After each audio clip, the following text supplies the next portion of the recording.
ஒரு லிஸ்ட் எடுன்னு எழுதினார். அரசியல் சட்டத்தில் எழுதினார். அரசியல் சட்ட நடைமுறைக்கு வந்தது உங்களுக்கு தெரியும். குடியரசு நாள் அன்றைக்கு தான் 26/1/1950 நடைமுறைக்கு வந்தது. குடியரசு நாளெல்லாம் கொண்டாடுவாங்களே, மிட்டாய் வாங்கியிருப்பீங்களா? ஞாபகம் இருக்கும் உங்களுக்கு? ஆரஞ்சு மிட்டாய் கொடுப்பார்ல, அன்னைக்கு தான் நடைமுறைக்கு வந்தது. அம்பேத்கர் பார்த்தார், கொஞ்ச நாள் பார்த்தார். அவங்க எல்லாம் லிஸ்ட் எடுக்க சொன்னோம், இன்னும் எடுக்கல. 1 வருஷம் ஆச்சு பார்த்தாரு, 1.5 வருஷம் ஆச்சு. இந்த அரசாங்கத்தோட அவருக்கு நிறைய முரண்பாடுகள் வந்தது. அதை சொல்லிட்டு அவர் ரிசைன் பண்ணதுக்கு சொன்னாரா?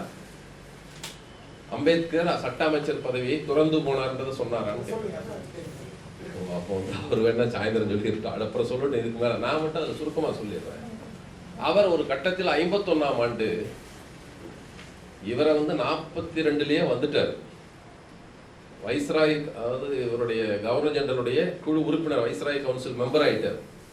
ஆனால் 46ஆம் ஆண்டு தேர்தல் நடக்காததுக்கு முந்தி, இந்தியாவுக்கு விடுதலை பெறாததுக்கு முந்தைய ஒரு தற்காலிக அரசு ஒன்று அமைத்தார். தற்காலிக அரசுக்கு நேரு பிரதமர் ஆயிட்டார். நேரு அமைச்சரவையில் சட்ட அமைச்சர் அம்பேத்கர். 46ல் இந்தியாவுக்கு விடுதலை கொடுக்காததுக்கு முந்தைய அரசு அமைச்சாச்சு, அரசு சட்ட அமைச்சர் போட்டாச்சு. இந்தியா விடுதலை பெற்ற பின்னால் தொடர்ந்து அப்படியே தொடருது. அதுக்கப்புறம் 50ல் அரசியல் சட்டம் எழுதுது, அப்படியே திருப்பி இவர் தான் சட்ட அமைச்சர் அப்படியே இருக்கிறார், தொடர்ந்து இருக்கிறார். ஆனால் அரசியல் சட்டம் நடைமுறைக்கு வந்தப்போ தான் இந்த எழுதுறாரு, இதெல்லாம் பிற்படுத்தப்பட்டவங்க கொஞ்சம் கவனிங்கப்பா என்று எழுதுறாரு அம்பேத்கர். இந்த சட்ட அமைச்சராக இருந்தபோது நிறைய கருத்து வேறுபாடு. இந்துக்களுக்கான சில சட்டத்தில் பல திருத்தங்களை கொண்டு வர அம்பேத்கர் நினைத்தார். அதுதான் பெண்களுக்கு சொத்துரிமை, மறுமண உரிமை, இதையெல்லாம் அதுதான் எழுதுறாரு. ஆனால் அரசாங்கம் அதை கொண்டு வரல. அப்போ எனக்கு இந்து சட்டத்தை திருத்தி புதிய ஒரு சமுதாய மாற்றத்திற்கான சட்டத்தை எழுதுகிறார் அம்பேத்கர். தன்னுடைய கடுமையான உடல்நிலை குறைவை பொருட்படுத்தாமல் கடும் உழைப்போடு எழுதுறாரு. அதை இந்த அரசாங்கம் கவனிக்கல.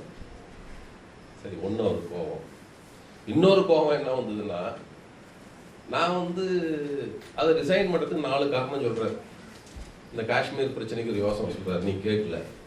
நான் ஒரு அமைச்சர், வெளிவிவகார கமிட்டி, திட்டக்குழு சொல்லியிருப்பார். பெரிய அம்பேத்கரை பொறுத்த வரைக்கும் நம்ம சுருக்கிடுறோம், அரசியல் சட்டத்தை எழுதுனவருங்க, பெரிய சட்ட அறிஞருங்க, இவ்வளவுதான் நம்ம சொல்றது.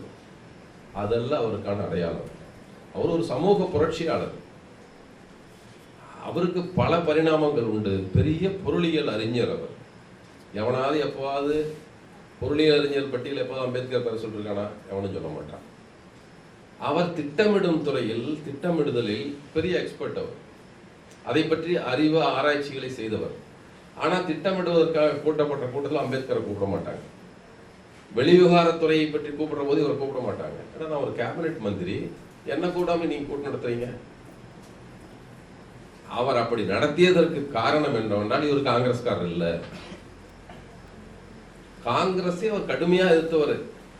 அந்த விஷயம் சொன்னாரோட காந்தியையும் காங்கிரஸையும் ஏற்றுக்கொள்ளாத தலைவர்களில் சிலர் இருக்காங்க. 3 பேர் காந்தி ஏற்றுக்காத தலைவர்கள் இந்தியாவில் இருந்தார். அம்பேத்கர், ஜின்னா, பெரியார். இவர்கள் எப்போதும் நேருவை காந்தியை மகாத்மான்னு சொன்னதே கிடையாது. ஏற்றுக்கொள்ள மாட்டார்கள். திரு காந்தி, அவ்வளவுதான்.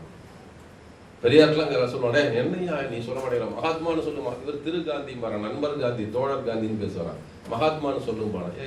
நான் வெறும் ஆத்மாவே இல்லைங்கிற, எனக்கு எங்கேயா மகாத்மா வந்தது அப்படின்னு பெரியார் சொல்லு. அதெல்லாம் கிடையாது. அதெல்லாம் சொல்ல முடியாது. இவரை ஏற்றுக்கொள்ளாதவர்கள், காங்கிரஸை ஏற்றுக்கொள்ளாதவர்கள் இந்த 3 பேரும். அம்பேத்கர் ஒரு புத்தகத்தை எழுதினாரு, காந்தியும் காங்கிரஸும் தாழ்த்தப்பட்டவர்களுக்கு செய்தது என்ன என்று ஒரு புத்தகம் எழுதினார். பெரிய புத்தகம் எழுதினார். அதுல கடைசி சாப்டருக்கு முன்னால் ஒரு சாப்டர் வச்சார். அதுல அத்தியாயத்திற்கு என்ன தலைப்பு வைத்தார் என்றால், இந்த நாயிற்கு பெரிய மனுஷன் வீட்டுக்கெல்லாம் போனா போர்டு போட்டிருப்பான், நாய்கள் ஜாக்கிரதை. அது நம்மளதான் ஜாக்கிரதையாக சொல்லணும். அவன் நாய்கள் இருக்கிறது ஜாக்கிரதையை நம்மள சொல்லணும். நாய்கள் இருக்கிறது எச்சரிக்கைன்னு சொல்லணும். அவன் நாய் ஜாக்கிரதைன்ற மாதிரி போர்டு போட்டுப்பான். தப்பா கூட போட்டோம். ஆங்கிலத்தில் பிவேர் ஆஃப் டாக்ஸ், பிவேர் அவேரா வாங்கையா, கொஞ்சம் விழிப்புணர்வோடு இருங்கள், அங்க நாய் இருக்கிறது அப்படின்னு போடுவோம்ல. அப்படி நாய்கள் உள்ளது ஜாக்கிரதை, எச்சரிக்கை, நாய்கள் இருக்கிறது எச்சரிக்கைன்னு கூட முடிஞ்சு போச்சு. நம்மால் மொழிபெயர்ப்பு அப்படிதான் இருக்கு. அது எப்படியா இருக்கட்டும், விடுங்க. பிவேர் ஆஃப் டாக்ஸ் என்று ஆங்கிலத்தில் சொல்லுவார்கள். ஏன்னா அது நமக்கு மனிதனுக்கு கேடு விளைவிக்கக்கூடியது, நமக்கு ஊறு செய்யக்கூடியது. எச்சரிக்கையாக இருக்கு. அம்பேத்கர் அந்த புத்தகத்தில் தலை போட்டாரு, பிவேர் ஆஃப் காந்தின்னு போட்டார். நாய் ஜாக்கிரதை, காந்தி கிட்ட ஜாக்கிரதையா இருங்கடா, அவன் நம்மளாம் ஒழிச்சு விடுவான். நாய்கள் இருக்கிறத எச்சரிக்கைன்னு சொன்னாரு, காந்தி இருக்கிறார் எச்சரிக்கை, பார்த்துங்க அந்த ஆளு, அவன் கபட வேடதாரி. காந்தியின் கபட வேடத்தை உரித்தவர்கள் பெரியார் அம்பேத்கருக்கு பெரிய பங்கு உண்டு. அப்படி இருந்தவர் அவர். காங்கிரஸை ஏற்றுக்கொள்ளாத தலைவராக இருந்ததால், ஆனா அமைச்சரவையில் இருக்கார். வேணா வேற இவரோட பெரிய சட்ட அறிஞர் அவனுக்கு கிடைக்கல, அப்போ அதனால வச்சுக்கிட்டாங்க. அப்போ அம்பேத்கர் உஷாரா இருந்தாரு. அம்பேத்கர் சொன்னார், நான் போயிட்டு அமைச்சரவையில் இருந்துட்டு எல்லாம் காங்கிரஸ்ல சேர்ந்துடாதீங்கப்பா, நான் பாறையை போன்றவன், என்னை கரைக்க முடியாது. நீங்கள் மண்கட்டியை போன்றவர்கள், காங்கிரஸ் பக்கம் தாழ்த்தப்பட்ட மக்களுக்கு எச்சரிக்கை கொடுத்தார், வந்துடாதீங்க, நான் பாறையை போன்றேன், ஒன்றும் கரைக்க முடியாது, நான் வெளியே வந்தா திருப்பி பாறை அப்படியே வருவேன், நான் கல்லை போன்றவன். ஆனா நீங்கள் மண்ணாங்கட்டியாக இருக்கிறீர்கள், போட்டா கரைஞ்சி போய் காங்கிரஸ்லேயே போயிடுவீங்க, காங்கிரஸ் பக்கம் வந்துடாதீங்கன்னு எச்சரித்து கொண்டுதான் அந்த அமைச்சரவையில் இருந்தார். 2 முறை அதை அம்பேத்கர் பெரிய மாநாடுகளில் சொல்லியிருக்கிறார், காங்கிரஸ் பக்கம் வந்துடாதீங்க. இப்போ நாம சொல்லியிருக்கோம், அப்போ அவர் சொல்லியிருக்கிறார். எப்படியா இருக்கட்டும், இவர் காங்கிரஸ்காரர் இல்லை என்பதால் தான் வெளிவிவகார குழு கூடுகிற போது, திட்டக்குழு கூடுகிற போதெல்லாம் இவரை கூப்பிடுறதில்லை. அப்புறம் நான் ஒரு மந்திரின்னு வச்சுட்டு இருக்கிறேன், என்கிட்ட எல்லா வேலையும் வாங்குறேன், சட்டத்தை எழுதுறேன், எல்லாம் பண்ணேன், ஆனால் என்னை கூப்பிட மாட்டீங்க. அப்போ நான் என்னை மதிக்காத அமைச்சர் நாவையா இருக்கணும், நான் வெளியே போகிறேன். ஒன்று, இந்துக்களுக்கான பெண்களுக்கு உரிமை தருகிற, எல்லா இந்துக்களுக்குமான சம உரிமையை தருகிற ஒரு சட்டத்தை எழுதினேன், அதையும் நீங்க எடுத்துக்க மாட்டேங்கிறீங்க. எதோ நிறைவேற்றீங்க, இதை பண்ண மாட்டேங்கிறீங்க. அடுத்தது, என்னை மதிக்கவில்லை. இன்னொரு காரணமும் இருக்கிறது. அவர் சொன்னாரு, நான் அரசியல் சட்டத்தை எழுதினேன், இந்த பிற்படுத்தப்பட்ட மக்களுக்கு பட்டியல் இல்லையா, அவனுக்கு ஒன்றும் இடமே தரமாட்டேங்கிறீங்க, ஒரு லிஸ்ட் எடுங்கன்னு சொன்னேன். 1.5 வருஷம் ஆச்சு, இது வரைக்கும் ஏதாவது பண்ணீங்களா நீங்க? அதையும் காரணமாக சொல்லித்தான் வெளியே வந்தார். ரிசைன் பண்றப்போ தாழ்த்தப்பட்ட மக்களின் தலைவராக சொல்லப்படுகிற அம்பேத்கர் பிற்படுத்தப்பட்ட மக்களுக்கான இடஒதுக்கீட்டுக்கு ஏன் ஒன்றும் லிஸ்ட் எடுக்கல, ஆணையம் அமைக்கல என்பதையும் காரணமாக சொல்லித்தான் பதவியை வந்தார். அப்ப எப்படி ஒரு தாழ்த்தப்பட்ட மக்கள் தலைவர்னு சொல்றீங்க? பிற்படுத்தப்பட்ட மக்களுக்கு இவர் தான் தலைவர். ஏன்னா அவருக்கு உரிமையை கேட்டார்கள் அவரு. அதை யாரும் சொல்லாததால் அப்படி நினைச்சிட்டு இருக்கோம். அவர் பிற்படுத்தப்பட்ட மக்களுக்கு உரிய உரிமையை வழங்கவில்லை என்பதையும் காரணமாக சொல்லித்தான் அமைச்சர் பதவி விலகிட்டு வெளியே வந்தார். அவசரமா அதுக்கு திருப்பி ஒரு கமிட்டி போட்டாங்க. நேரு உடனே கமிட்டி போட்டார். ஆமாடா, இது அம்பேத்கர் சொல்லிட்டு இனிமேல் எல்லாம் சத்தம் போட ஆரம்பிச்சிருவான்ட்டு ஒரு கமிட்டி போட்டாங்க. அது நடந்த கதை வேற, அது இப்ப நமக்கு வேண்டியது இல்லை. எனவே இது சட்டத்தில் இல்லாமல் இருந்தது. பிற்படுத்தப்பட்ட மக்களுக்கான பட்டியலே இல்லை. நான் இதையும் அந்த கமிட்டியும் சொல்லிடணும். ஏன்னா இதுக்கு ஒரு ஆராய்ச்சி பண்றாங்கல்ல. எப்படி ஆராய்ச்சி பண்ணாங்க? ஒரு ஆணையம் போடணும், ஒரு ஆளை போட்டாங்க.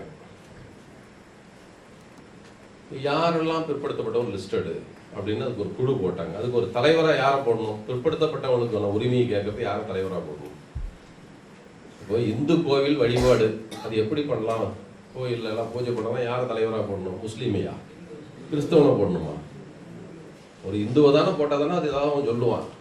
பிற்படுத்தப்பட்டவர்களுக்கு என்ன உரிமையை தரலாம்? ஒரு பாப்பானை போட்டு ஒரு கமிஷன் போட்டார். காக்கா கலையல்கர்னு ஒருத்தன் போட்டு ஒரு போட்டாரு. அவரும் போட்டு ஒரு லிஸ்ட் எடுத்தார். எடுத்தன ஜாதி 2293 ஜாதி பிற்படுத்தப்பட்டவர்கள் ஒரு பட்டியல் கொடுத்தார்.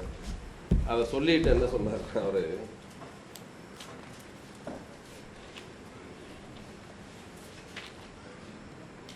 சரியா சொல்லியிருக்கோம்ல, எழுதிட்டேன்.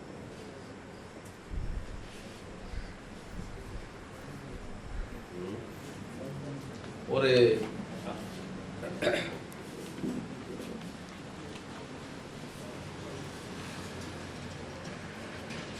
சரியா சொல்லுங்க.